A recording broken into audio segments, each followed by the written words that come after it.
Hello and welcome to this keyboard tutorial video hosted by Adam Pearce of Strawberry 7. In this tutorial video I'll be showing you some useful keyboard shortcuts.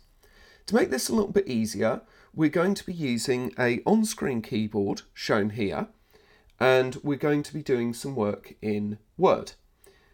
Word is just a good example of where you can use most of these shortcuts, but you should be able to use these shortcuts universally across different applications or different parts on your computer.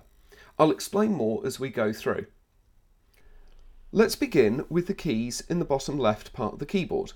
Let's say that we write something in Word.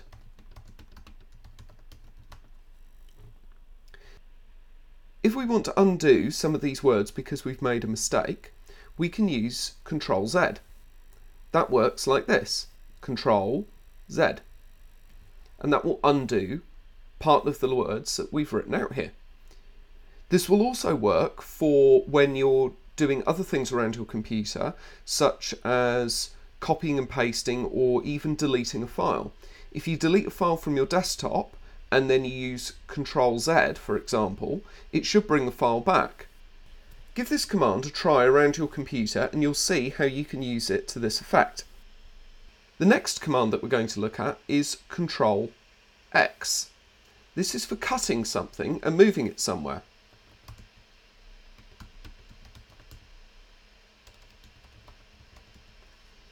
So, for example, say we wanted to move the word is to here, we could highlight it, use Ctrl X, and then we can paste it here. The next one is Ctrl C, which is copy. This is not moving something, but making a duplicate of it. We could highlight the word document and use Ctrl C, and then we could paste it here. The next one is Ctrl V, which is paste. We've already got the word document copied, so we can use Ctrl V to keep pasting. You'll notice that these commands are all together. That's to make it a little bit easier to remember. Undo, cut, copy, paste. The next command we'll look at is Ctrl A, which stands for select all. If we use this, you'll see that it will select all of the text here.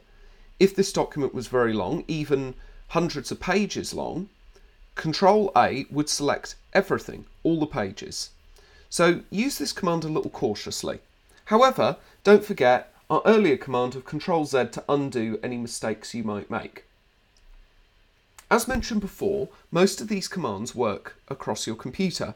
So Ctrl A for selecting all will also work when you're looking in a folder and you're wanting to select multiple files.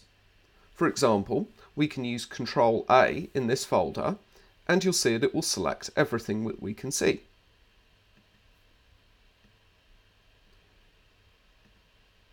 The next one along is Ctrl S. This stands for save.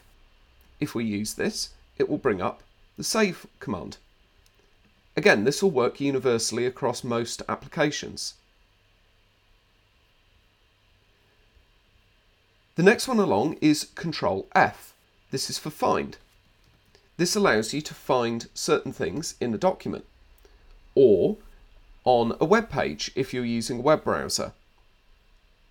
This can be especially useful if you're looking at a long document or a long article on a website and you're trying to find a particular part of the website. You can use Ctrl F to quickly find a word or a key phrase that you're looking for in the document. The next command is Ctrl P. Ctrl P will allow you to print, and this will bring up the print dialog box.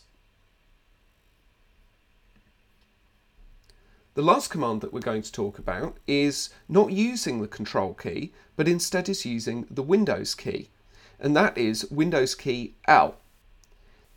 Hold the Windows key down on your computer and click L and it will lock. This is especially useful if you're wanting to leave your computer, but you want to secure your workstation and make sure that nobody else can either use it or view any of the information that's on the screen. Windows key L quickly locks the computer, doesn't log you out, doesn't interrupt any of the work that you're doing, and when you return to your workstation you simply put your password in and it will unlock your machine. To help you remember all of these shortcuts, we've included a downloadable PDF in the description below. Please download this and keep it on your computer or print it out for quick reference to all these shortcuts and help you remember them. Finally, as always, thank you for watching. That concludes this video tutorial. If you have any questions, please post them in the comments below. If you have any suggestions for more videos you'd like to see, let us know. If you liked this video, please consider leaving us a like and subscribing to our channel for all the latest updates.